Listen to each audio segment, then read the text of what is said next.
Amigas, amigos, saludos. Ustedes sintonizan Acento TV y este es su espacio favorito de entrevistas y comentarios a partir de ahora. Recuerden que nos están sintonizando en el canal 38 de Claro TV, en los canales 39 y 439 de Telecable de Tricom, en el canal 41 de Star Cable en Santiago de los Caballeros y en las páginas acentotv.do y acento.com.do. El tema de hoy, en a partir de ahora, el boxeo. Es cierto que existe una mafia en torno a este deporte que genera tanto dinero y tanta atracción a nivel internacional. ¿Y quién mejor para hablar de boxeo que el profesor Carlos Nina Gómez? Bienvenido, Carlos. Buenas tardes, un placer, Gustavo. Acepté con gusto la invitación de Acento TV y como siempre, aquí estoy, no evado preguntas. Así es. Vamos a una brevísima pausa antes de empezar la conversación.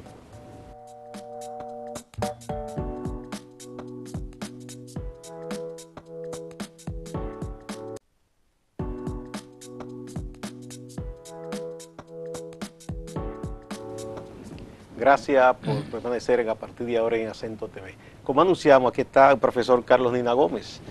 El boxeo, Carlos, tú que eres un especialista y pienso que el más reputado de los cronistas de boxeo en República Dominicana y en gran parte del Caribe. Aunque no te quieran reconocer mucho, yo te reconozco.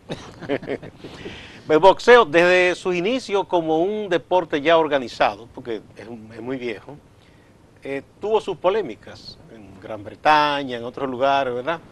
Hasta que se escribieron las famosas reglas aquellas del conde, el varón o conde de Queenberry, que escribió las reglas. Que por cierto es un personaje él que está ligado también a una historia de un escándalo porque su hijo fue amante de Oscar Wilde y Oscar Wilde fue condenado en Gran Bretaña por ser homosexual, que entonces estaba prohibido, pero además porque ese joven supuestamente era menor de edad cuando ellos tuvieron una relación y él, que quería dinero, denunció a Oscar Wilde por haber estado con su hijo y eso llevó a la cárcel y posteriormente a la muerte, ya fuera de Gran Bretaña, Oscar Wilde, que no quiso volver jamás a Inglaterra. Un escritor trascendente. Exactamente, sí. O sea que hasta en eso el boxeo, desde sus inicios, está ligado como a personajes polémicos. Y luego, durante muchos años se dijo que como es un deporte que genera tanta pasión y dinero, la mafia siempre estuvo presente. Las apuestas en Las Vegas, las grandes peleas, la famosa pelea aquella de Cassius Clay entonces, cuando no se había puesto todavía Muhammad Ali con Sonny Liston, que hubo uno de los rounds que casi no pudo pararse porque decía que le habían puesto algo en los ojos. ¿Qué tan cierto es que la mafia, el dinero sucio y la trampa ha estado en el boxeo y si ya sigue presente o ya no está? Primero, muchas gracias, Gustavo Olivo Peña, un placer y un saludo especial, que no está aquí, a Fausto Rosario, mi gran amigo. Primero, tú sabes que a mí me ha encasillado como periodista de boxeo. Y entonces a veces, no es que me incomodo, sino que, pero ven aquí, ¿por qué me encasillan? Pues yo lo que soy es periodista y lo primero que yo hice fue ser reportero de asuntos generales, políticos generales. Pero te fuiste especializando. Fui especializando en deportes y escribí análisis de béisbol, análisis olímpico, reportajes. Y cuando comencé a trabajar con Night Press International, UPI, la UPI, esas agencias tienen sus periodistas especializados. Y tú sabes que Estados Unidos, el periodismo de Estados Unidos es un periodista especializado. Si Gustavo Olivo Peña es un periodista que domina los asuntos económicos, pues usted va a escribir de eso, de economía. Y te dan un mes para yo escríbeme un reportaje sobre la economía dominicana y sus consecuencias negativas y positivas. Y te dan un mes para que tú escribas eso y le hago entrega en 12 entregas o 15.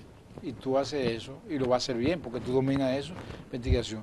Entonces, yo dije, bueno, ven acá.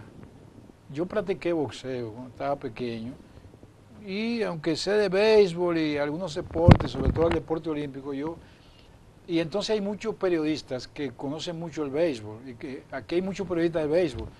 Déjame especializarme en boxeo, y me especialicé en boxeo, y esos eventos internacionales donde la UPI seleccionaba a periodistas hispanos y estadounidenses para cubrir los eventos internacionales en inglés y en español. Y yo era el que cubría el boxeo en español y un compañero mío lo cubría en inglés, un americano. Y entonces yo me dediqué a eso. ¿Cuántos reporteros de béisbol hay aquí? 200, 300. ¿Y cuántos de boxeo? Uno, dos. Ah, no, pero espérate, entonces yo me dediqué a eso. Tú encontraste un nicho y te gustó. Me gustó. Eso número uno. Cuando citaste ahorita a la pelea de Mohamed Ali. Con Sonny Liston. Con Sonny Liston. Eso fue el 25 de febrero de 1964. Nocaut técnico en el asalto número 7. Hubo alguna confusión ahí, sobre que como que Liston no había caído, pero las apuestas antes de la pelea estaba 7-1 a favor de Liston.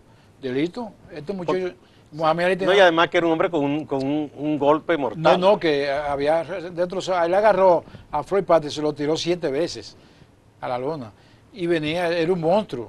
Sonny Liston era un monstruo, que estuvo en la cárcel incluso antes de ser boxeador, era un monstruo. Y dije, ¿cómo ese muchachito de 22 años le va a ganar? Entonces lo noqueó en nocaut técnico en el 7º, y entonces hubo confusión, no, que eso fue. Entonces vino la revancha, y el 25 de mayo del 65, hubo gente que no pudo ver la pelea, porque lo noqueó en el primer asalto, gente que venía entrando, y se acabó la pelea. Sí. Y ya. Pero en la primera sí hay una parte, porque inclusive se está filmado, sí, que Clay sentía una molestia en los ojos, sí, y se sentía incómodo, y dijeron que la mafia intervino para ponerle algo. Para ponerle algo. No se ha comprobado. Pero no tuvo ningún problema, o sea, en su accionar no tuvo ningún problema porque lo paseó, como se dice en la jerga popular, a Sonny Liston y ahí comenzó la catapulta de él. Después en el 77, como tú sabes, le quitaron el título porque no se quiso alistar al ejército de Estados Unidos, no quiso ir a Vietnam, entonces duró más de 3 años en prisión domiciliaria. Él hizo objeción de conciencia porque ya él estaba convertido a la fe musulmana por su amistad con Malcolm X. Sí, con Malcolm X. Sí. Y entonces, eso fue en el 67, y después, esa historia es muy interesante, yo la narro en mi libro, muy interesante porque duró 3 años y pico, volvió entonces en el 70 y comenzó, una de las peleas más importantes que hizo fue con Oscar Ringo Bonavena, el 10 de diciembre de 1970, Oscar Ringo Bonavena, un monstruo de los pesos completos, que nadie lo había tumbado. Ali no tenía un punch, no tenía una pegada de un solo golpe, por ejemplo un Tyson, Roque Marciano, Jack Dempsey, Jim Tooney, por ejemplo, boxeador Joe Louis, con boxeadores con una sola pegada, porque Ali noqueaba a sus rivales a base de muchos golpes consecutivamente. Además de que era un hombre que para el peso completo fue una novedad, que bailaba mucho en el ring. Exacto. Era un hombre elegante en el boxeo. No, porque Mohamed Ali, por ejemplo, Mohamed Ali en los Juegos Olímpicos del 60 ganó la medalla de oro para Estados Unidos en el peso semipesado, 175 libras. Y después fue invadiendo la edición pesada ya para pelear en el boxeo profesional. Y entonces él era un boxeador de 218 libras. Incluso cuando hizo la campaña para volver a conquistar el título, la primera pelea la hizo en el 71 con Joe Frazier, que para mí ganó esa pelea, pero lo tumbaron en el 14, en el 15 y se la dieron a Joe Frazier. Después vino la segunda y lo apaleó. Dieron 2 más y él las ganó. Y él las ganó las 2, incluyendo la pelea más importante del mundo del boxeo, de la historia del boxeo, para mí, a mi juicio, el 1 de octubre de 1975 en Manila, Filipinas, donde pelearon 14 asaltos violentísimos, y los últimos 2 asaltos, el 13 y 14, Ali le dio un festival de ya y de recto, y el señor Joe Frazier no se paró a pelear el 15º asalto, y por eso Ali ganó la pelea por nocaut técnico. Entonces se peleaba ¿cuántos asaltos? 15. 15. Que después redujeron porque eso era un riesgo muy grande. Sí, no, lo redujeron a raíz de 1982,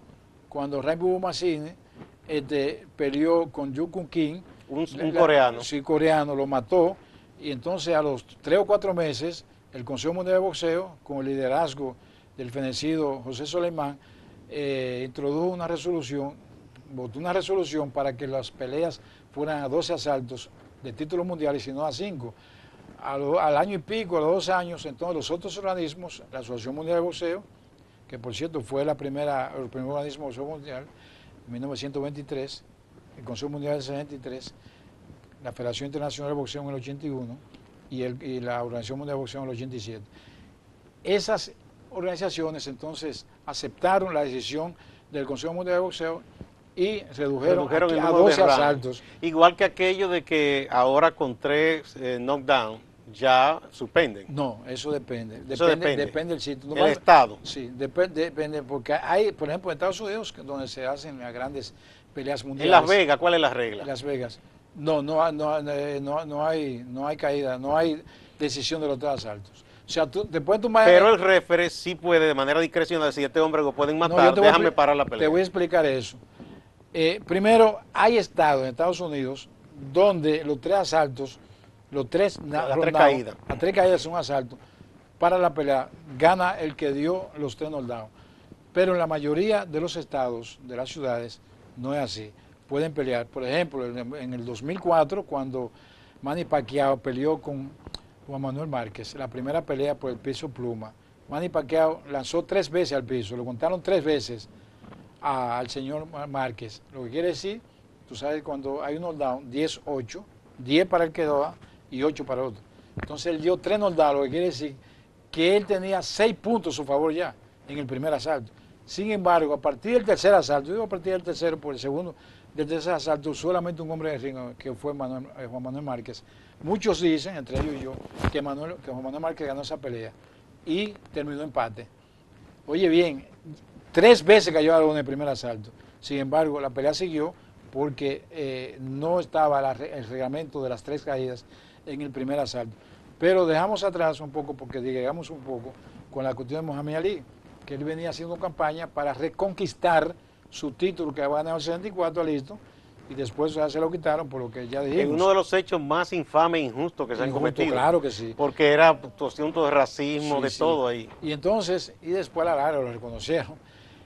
Entonces él fue haciendo campaña hasta que el 30 de octubre de 1974, y ahí vamos a la división, al peso, George Foreman, que era un asesino, que era un hombre bárbaro, fue a pelear con Ali. Las apuestas estaban 6-1 a favor de Foreman. Foreman tenía 26 años y Ali ya estaba viejo, 32 años.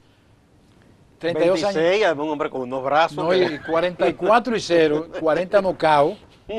Eso fue en Kinshasa, Zaire. Sí, no. Con Mobutu, acuérdate. Sí, no, eso fue, sí, de hecho, eso internacionalizó la grande pelea porque fue todo un espectáculo. Don King es un genio de mercadeo con las cadenas de televisión. Ahí primero pagaba menos impuestos. Ese dictador que quería ponerse potable en todo el mundo, pero ahí se llevaron hasta la Fania. Sí, sí. Johnny Pacheco debutó, que ya era conocido porque Pacheco fue el primer músico latinoamericano que recorrió África en los 60. Introdujo la salsa. Sí. No, pero entonces, eso fue un acontecimiento extraordinario para el boxeo, para la decencia y para Muhammad Ali, porque él tenía que reivindicarse y demostrarle a la gente que lo adversó y que le quitó su título, que él volvió a conquistar su título, y lo noqueó en el 8º asalto.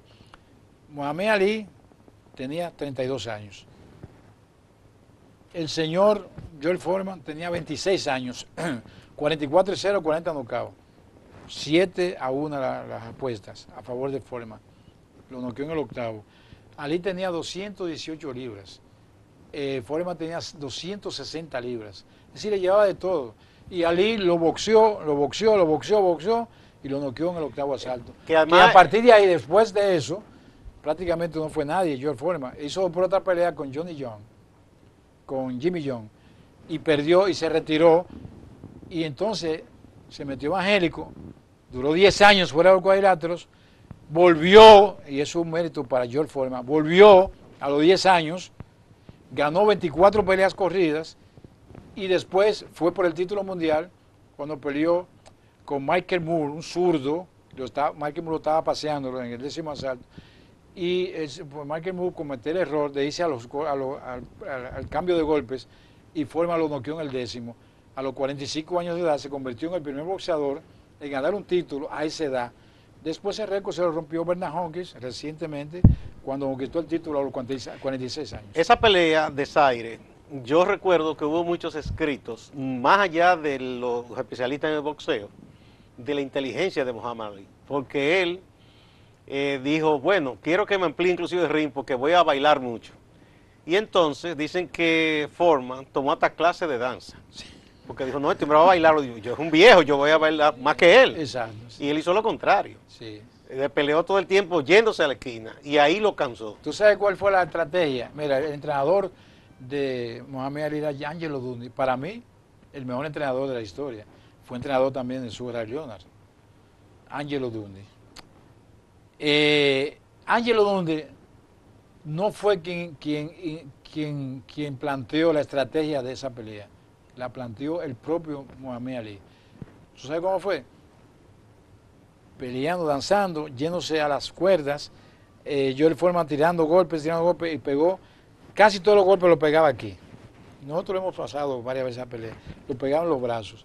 Y Ali peleaba los últimos 20 segundos. Y en los últimos 20 segundos le damos una retalía de golpes para impresionar a los jueces, y así lo logró. Ya en el séptimo asalto, Joel Foreman estaba tirando ya a lo loco, no sabía cómo tirar. Estaba cansado. Sí, y en el octavo ya lo cansó, entonces ahora voy para ti. Lo metió en el centro del cuadrilátero y le metió una combinación de golpes. Incluso cuando se estaba cayendo Joel Foreman, Ali le podía dar porque se estaba cayendo, no estaba en el suelo. Y Ali lo dejó. Pero ahí de nuevo, las malas lenguas decían, pelea organizada por la mafia, o por, que si Don King, que pero ¿cuál mafia? Sí, ¿cuál mafia? Pues, ¿tú piensas que no? No, hombre, que ya... ¿Y tú te crees que Foreman quería perder esa pelea?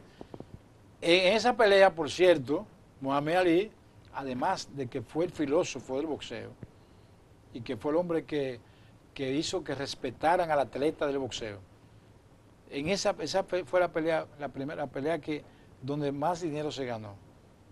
No había llegado la pelea del 20 de junio de 1980 entre Durán y Leonard por el título welter que ganó Durán.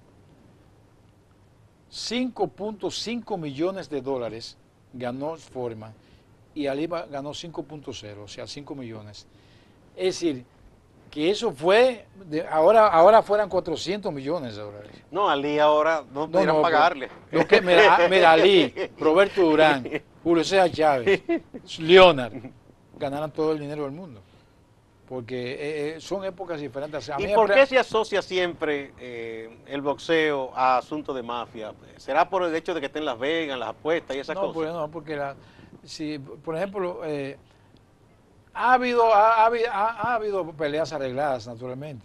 Porque la gente siempre quiere, porque tú sabes que el boxeo tiene enemigos gratuitos y pagados, pero sobre todo gratuitos, que no aceptan que el boxeo, porque aquí se habla mucho, yo no quiero jactarme de que yo viajo mucho a pelear de títulos mundiales. Yo he cubierto más de 35 peleas de títulos mundiales.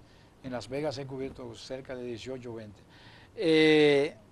Yo soy un defensor del boxeo y cuando hay que atacar, cuando hay que decir que es mafia, yo lo digo. Cuando hay un robo, yo lo digo. Por ejemplo, cuando Chávez peleó con Penny Whitaker, que quería invadir la división welter para convertirse en el segundo boxeador en la historia, ganar 4 títulos mundiales. El primero fue Roberto Durán, cuando ganó su cuarto título el 24 de febrero de 1989, Aran Barker, en Atlantic City. Su cuarto título mundial, el primer latino que lo hizo.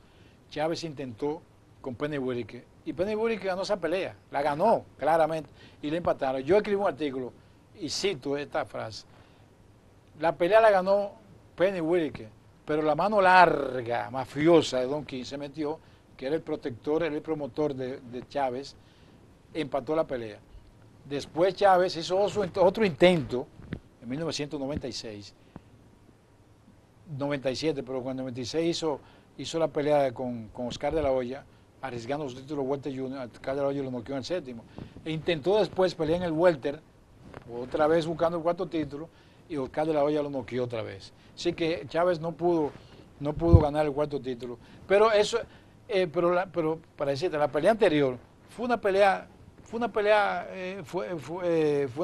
claramente ganada por Penny Whitaker y le empataron para proteger a Chávez. Vamos a poner un puntito ahí porque tenemos que ir a una primera pausa.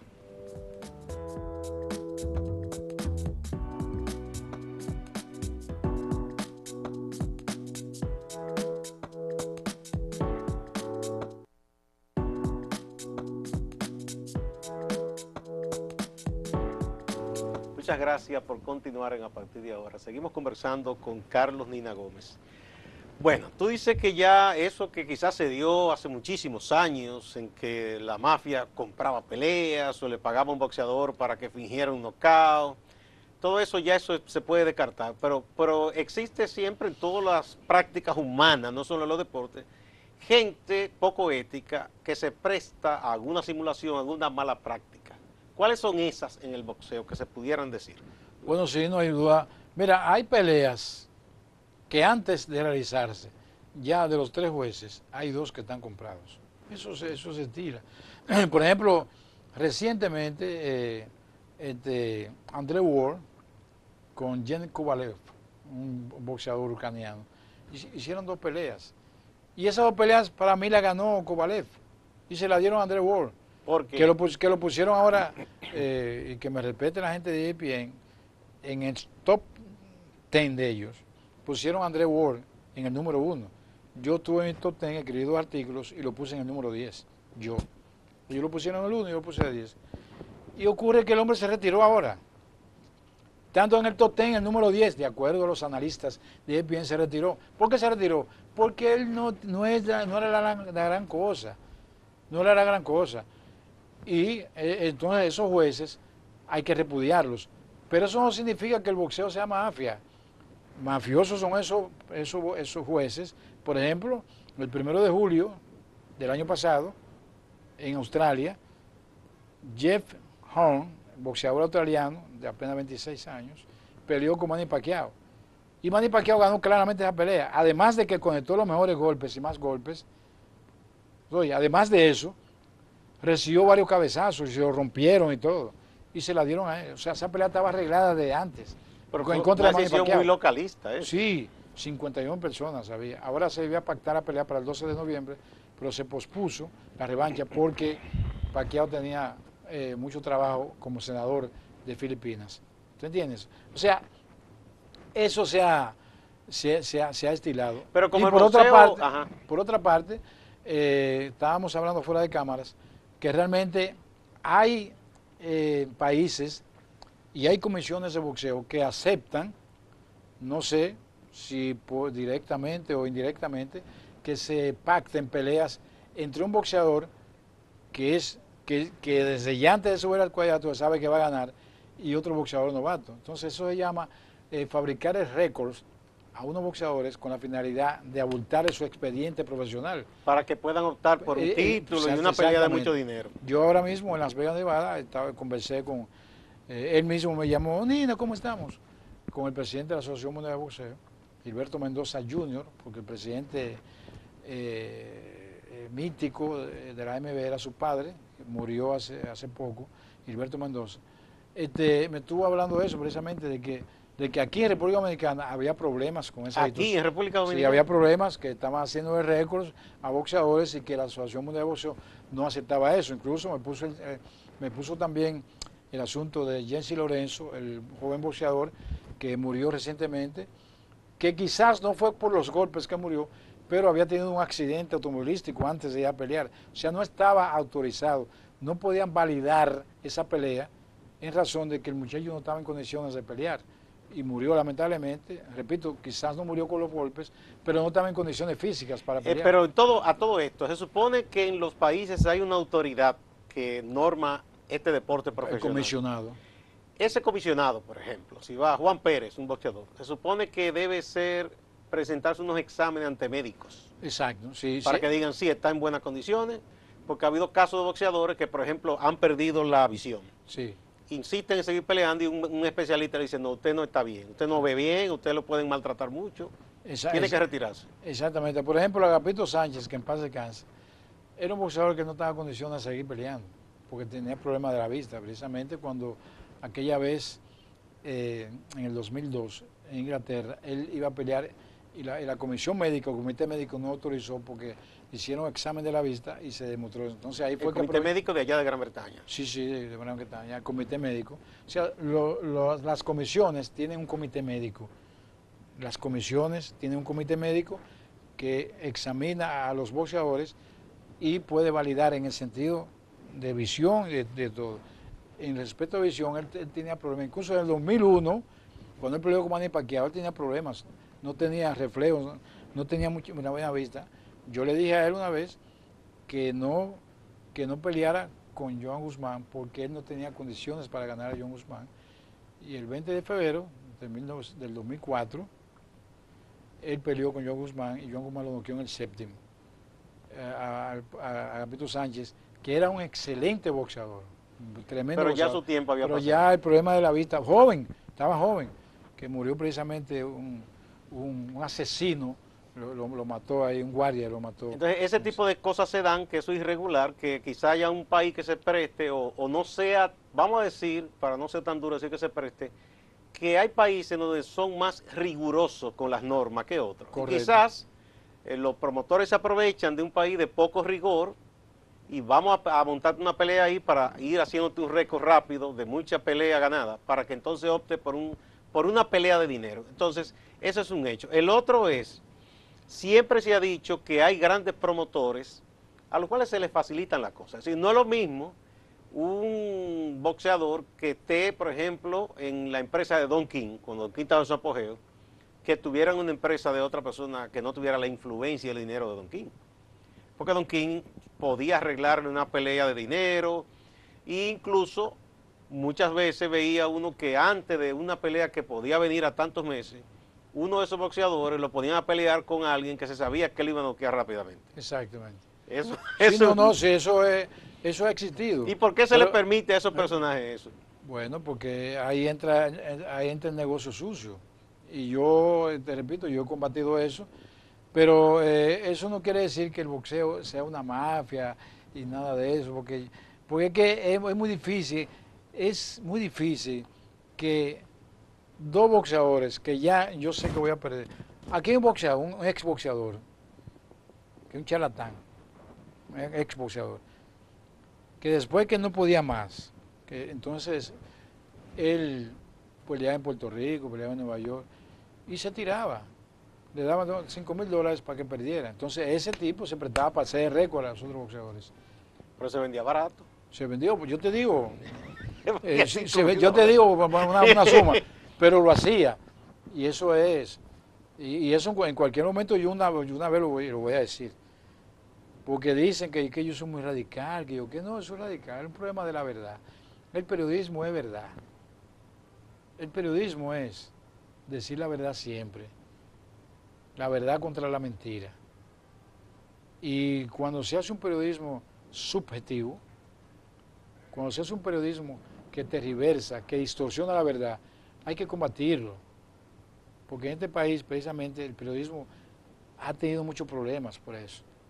Yo te decía, fuera de cámaras, que el periodismo está viviendo una etapa decisoria, de que hay que deslindar los campos entre lo que es correcto y lo que es incorrecto. Yo no quiero pintarme aquí como un santo del periodismo, pero hasta ahora no han podido comprarme. Porque en el boxeo, yo tengo muchas anécdotas de promotores que fueron ante mí y no pudieron. ¿Para qué? ¿Para que tú escribas a favor de Exacto, un boxeador? O no escribir en contra, porque aquí hay periodistas que le pagan no solamente para que hable bien de Gustavo Olivo Peña, sino para que no hable. Y sí, por eso le pagan. Comprar el silencio, comprar el el tratamiento. Exacto. Uno pensaba que esas faltas éticas se veían más en el periodismo económico, político, pero al parecer está en todos los, todas las especialidades. Porque ahí me dicen a mí, pero ven acá, ni el boxeo está en crisis, aquí. Digo, en crisis está el país. El país entero está en crisis. No es que el boxeo, no es que el boxeo. Porque a veces quiere decir que el boxeo, que el boxeo se compra, que esto... No, es que, por ejemplo, esa jueza. ¿Cuál? Adelaide Byrd, la que votó 108, 110, en la 108, última pelea. En la pelea de Canelo y Golovkin. Golovkin. Es una charlatana. ¿Por qué? Porque no podía votar 118, 110.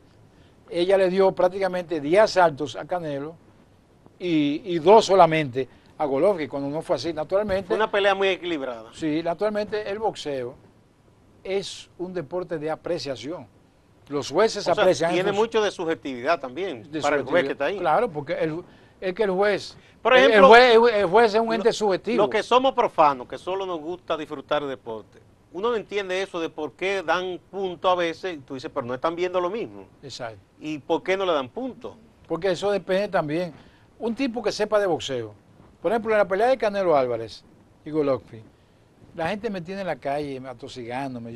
Pero tú viste la pelea. Sí, yo la vi. Tú leíste lo que yo escribí. Sí. Entonces tú viste la explicación que yo di. Entonces yo le digo a la gente de esa pelea, que por cierto te invito a verla otra vez, el programa, que la vamos a pasar en el canal hermano. No puede decirlo. CDN Export Max. Sí, esto es un canal sin complejo. Exacto. ¿No? Esos son amigos nuestros. Y yo no me pierdo tu programa Sí, cada vez que puedo. entonces se va a pasar otra vez. Entonces, a veces tuve una pelea y después la vuelvo a ver, después dice, pero ven acá. Entonces yo me quedé en Las Vegas 2 días más por el problema de que yo tuve que extender mi estancia en Las Vegas. Y yo la volví a ver 2 veces más en la casa de un amigo mío. Y después en mi casa la volví a ver. Y después se la volví a ver cuando la pasamos. Y cuando yo la vuelvo a ver digo, pero es verdad que Canelo ganó la pelea. Aunque fue estrechamente. ¿Qué es lo que determina un punto? Porque uno ve... No depende. Oye bien, una pelea de boxeo. Hay 3 jueces. Antes eran 2 jueces, 2. Ahí era más difícil. No, eran 2. Se empataban uno. O sea, porque los 3 son jueces. Lo que pasa es que a los jueces que están en la silla se les dice jueces y al que está en el ring se le dice árbitro. Pero un árbitro es sinónimo de juez. Es igual, porque el juez toma decisión sobre determinadas cosas. Entonces, ahora son 3 jueces y un árbitro. El árbitro no tiene derecho al voto. Pero como se nos quedó explicar eso ahí. El juez es la máxima autoridad de la pelea. La máxima autoridad porque es el hombre que impone el orden en el cuadrilátero, evita que den golpes ilegales. Tú dices el árbitro. El árbitro que, sí, está, que está en el medio. Que está ahí, el hombre que arbitra, dentro del ring es la autoridad. Dentro del ring, es la máxima autoridad. Un árbitro, un juez, por ejemplo, el médico, en el boxeo hay 2 médicos. Hay un médico que está en la esquina, en una esquina, y el otro en la otra esquina. Cada vez que termina un asalto, el médico sube y examina no lo examina, pero lo mira, lo observa y dice, usted está tururato, y vuelve a pelear. Entonces hay un momento en que uno de los boxeadores está golpeado, está sangrando, y el árbitro se da cuenta y para la pelea. Y llama al médico a que lo examine. ¿Este hombre puede seguir? Sí, entonces el médico, lo dice examina, y el médico lo examina. Y después vuelve otra vez, el médico lo examina. Si el médico dice, no va mal la pelea, el árbitro es quien tiene la autoridad para decir que no va más. El árbitro es quien para la pelea o no la para. El médico solicita que la paren, que la detengan, que la pelea no siga. Pero el árbitro es el que tiene la última palabra. Normalmente, para cuidarse en salud y para estar acorde con el humanismo del boxeo, el árbitro la detiene. Cuando el médico dice no va más, el árbitro dice está bien, corroboro con tu posición científica. Y dice que no. Pero si el médico dice que siga, sigue la pelea.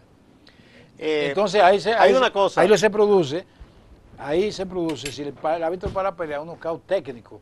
Hay que explicar eso a la gente también. Hay knockout técnico cuando el árbitro para la pelea. O sea, que no es que el boxeador esté en el suelo. Entonces, cuando el boxeador le cuentan 10, eso se llama knockout flat. F-L-A-T. Flat. Cuando le quitan eso es un knockout fulminante. Sí, flat es que le quitan la fuerza, que le quitan todas las energías. Que no puede. Está flat. Por ejemplo, la pelea está explotado ya. Yo estaba ahora en la pelea anterior, o sea, el día anterior de la pelea de Canelo, peleó un dominicano, Claudio Marrero, peleó con Jesús Rojas de Puerto Rico.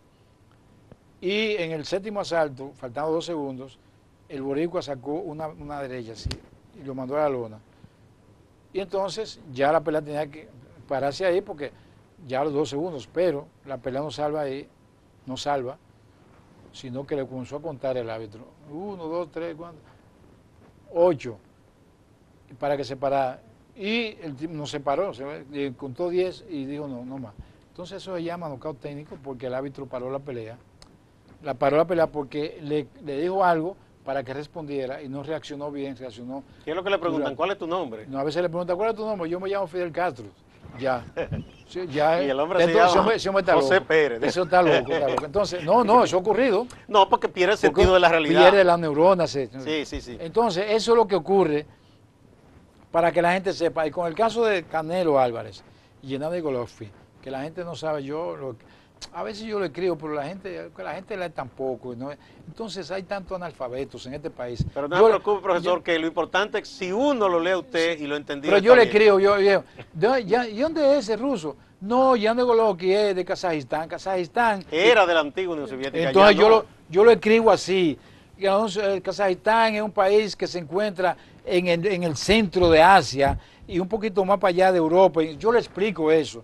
Y que ese muchacho fue olímpico, ganó medalla de plata en los Juegos. Técnicamente ellos son, parecen un poco amarillos, pero son mezclados con blancos.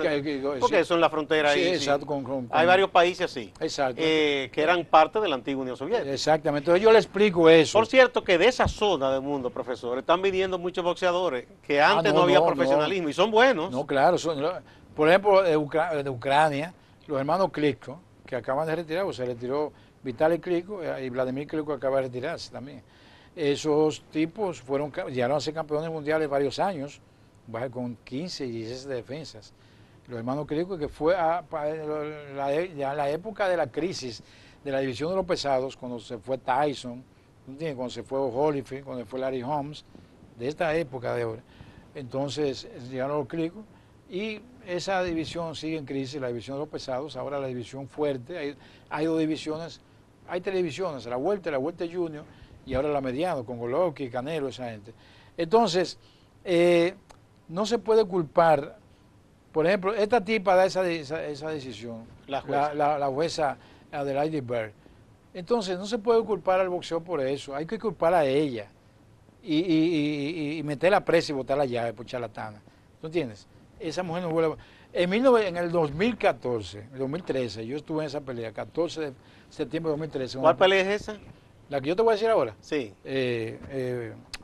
Floyd Mayweather y Canelo Álvarez. Ok, pongamos un punto, porque el director quiere que vayamos a una pausa. Okay. Cuando retornemos, vamos con esa, que esa también dio mucho que hablar. Ok.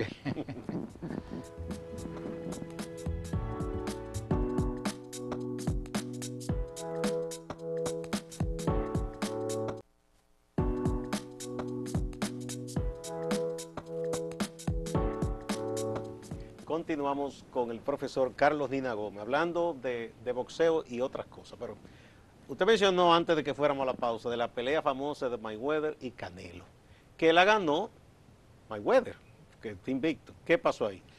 No. Mira, tú sabes que yo siempre hago el periodismo escrito, porque ese periodismo queda ahí.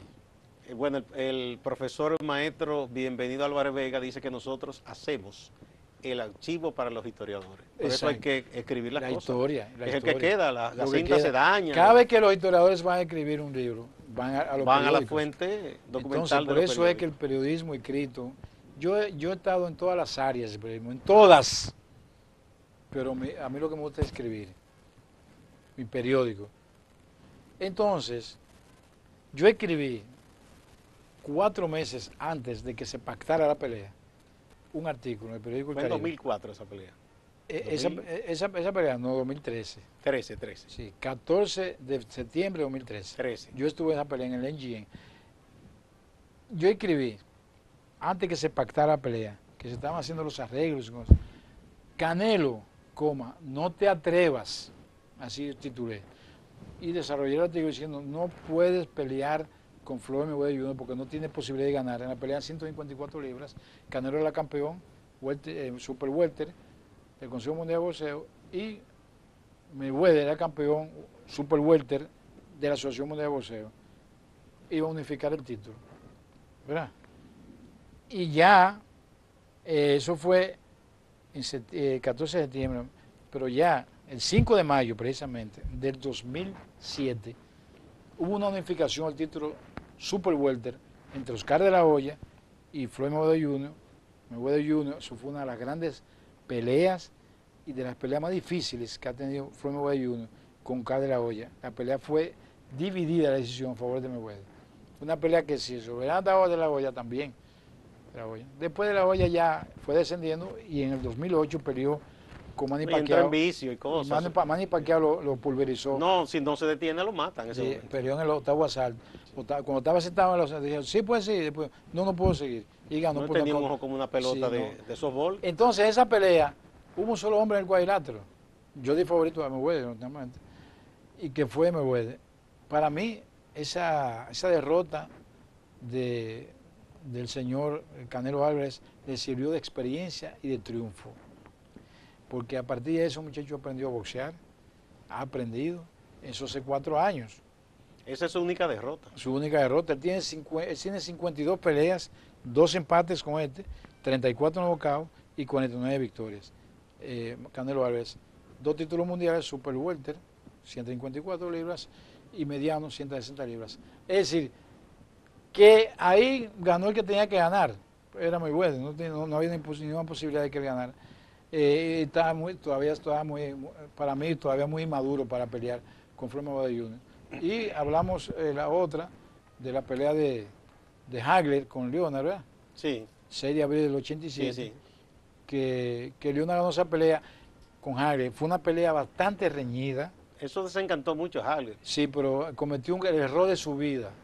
Porque si hay una pelea tan disputada, cuando hay una pelea disputada como esta de Canelo Álvarez, Lo que hay que pelear de nuevo. una revancha. Pero no, se retiró para siempre. Se retiró y se fue a Francia a hacer cine y fue un fracaso como actor. Claro, ¿Y quién le dijo que podía ser actor? yo no sé qué fue que le dijo. Entonces él tenía que pedir la revancha porque él era el Como campeón. Frazier, que metió cantante de jazz y no pegó una. Exacto, porque el zapatero a tu zapato. Entonces, eso fue lo que pasó. Él tenía que seguir una revancha y se ganaba un buen dinero. Porque ocurre que... Y era un hombre de vida tranquila. Sí, también, tranquilo sí. siempre, buen boxeador. Vamos, ya estamos casi terminando, profesor. Ok. Vamos a ver. Entonces, los pesos. Ahora mismo el peso pesado no está en mucho. No hay figuras. Hay algunas figuras, hay un tipo que se llama un tal King Kong cubano ahí. Ahí está Jackson. Pero ese no es el peso de la tracción y el dinero. No, la atracción. Ok, en los medianos. Es mediano. Los sí. medianos y los cruceros, ¿cómo andan? No, crucero no. En los medianos. Mediano, el welter Ujú.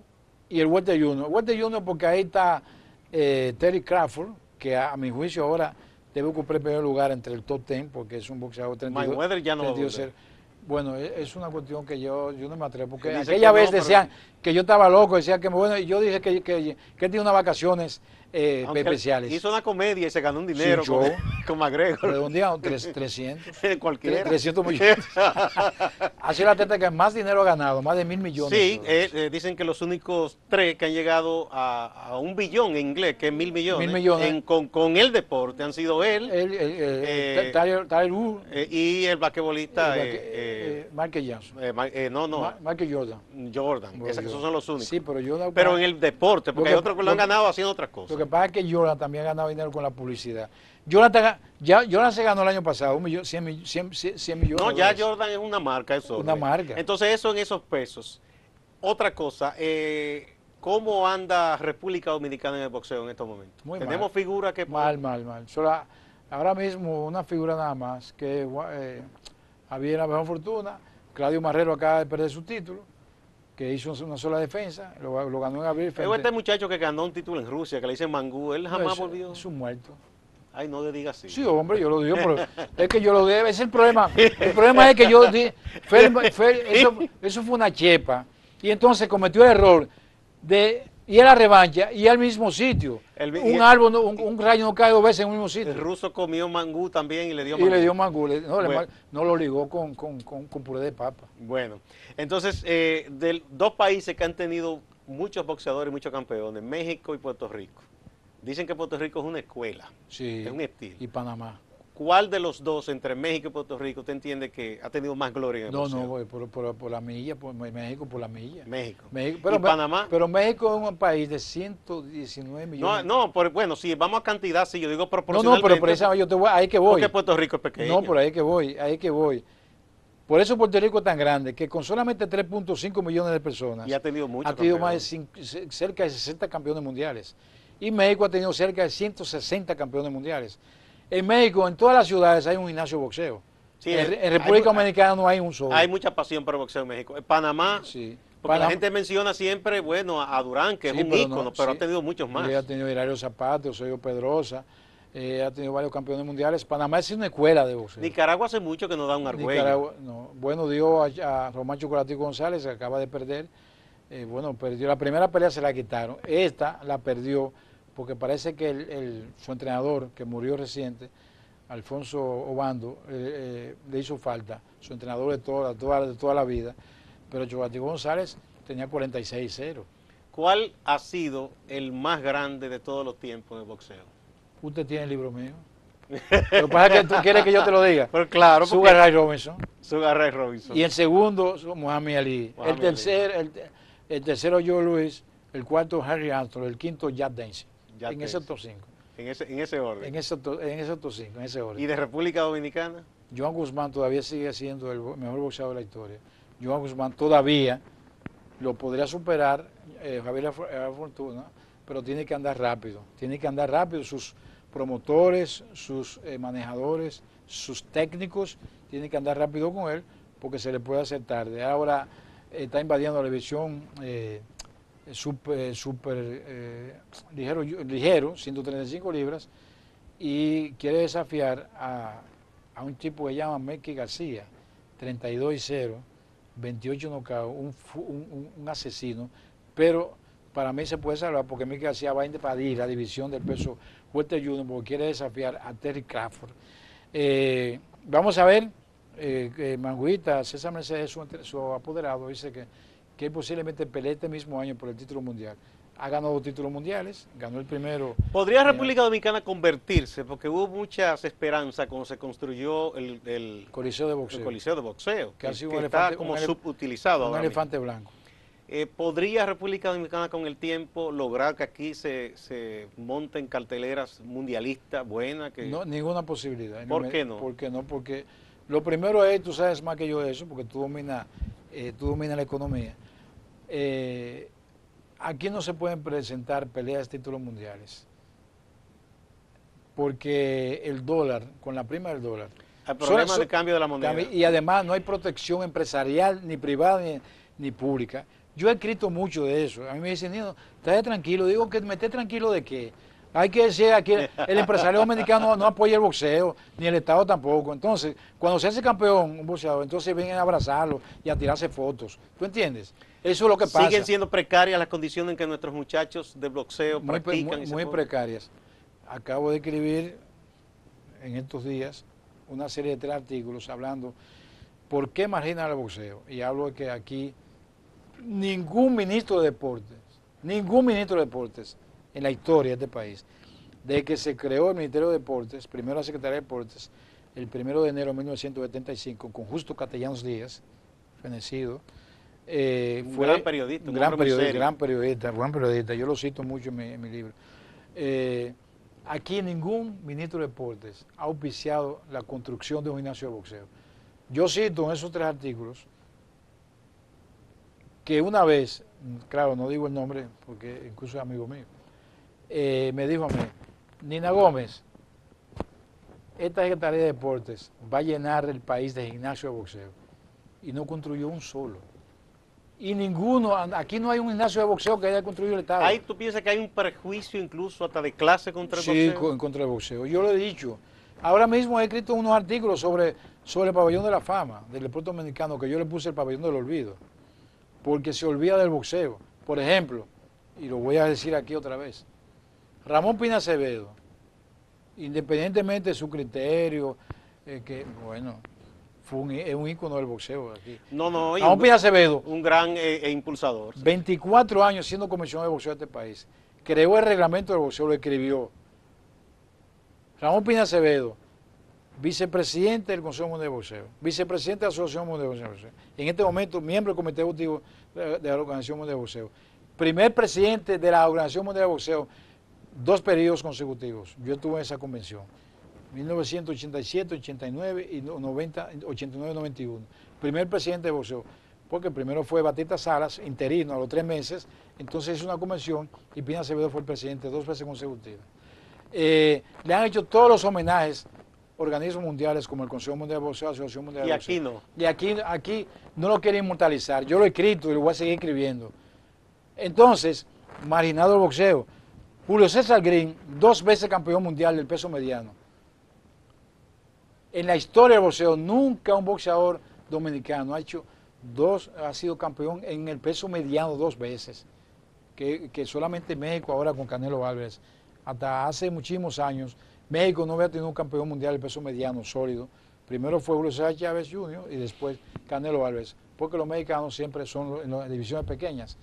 Y que ese muchacho 2 veces campeón mundial y no está inmortalizado. Y entonces hay muchos muertos ahí, atletas que son inmortalizados, que están en el y es pabellón que en la inmortal. directiva del Pabellón de la Fama no hay nadie a quien le duele el boxeo. No, no, lo que pasa es que yo te digo, hay una marginalidad y lamentablemente ahora yo cité en mi libro a Luis Checo Ortiz. Checo Ortiz me llamó con su secretaria, lo cité ahí en el libro, él no puede mentir porque yo lo cité.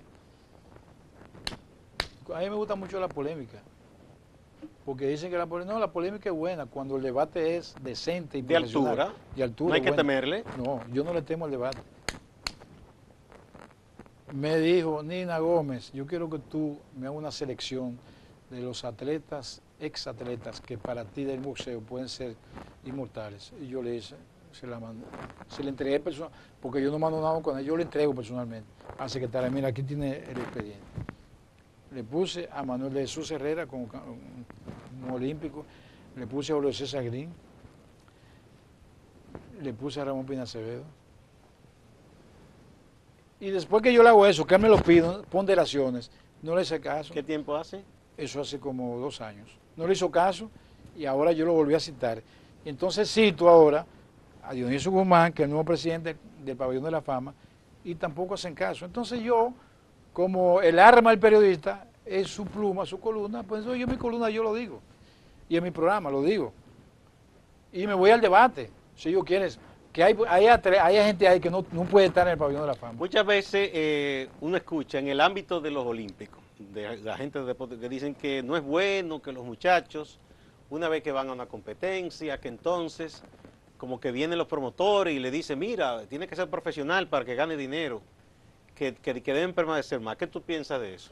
¿Hay garantía para que permanezcan como olímpicos? No, porque eso sucedió con Héctor Julio Ávila, con Joan Guzmán.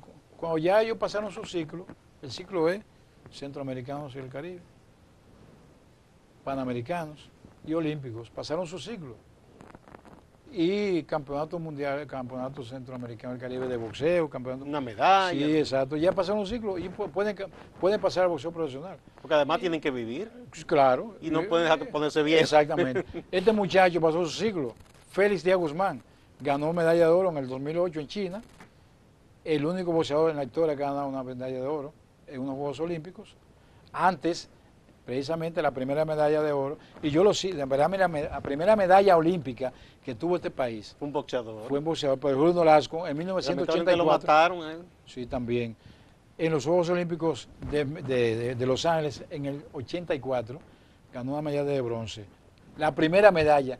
Y fue 20 años después, que lo reconoció. Que República Dominicana obtuvo la otra medalla con Félix Sánchez en los Juegos Olímpicos del 2004 en Atenas.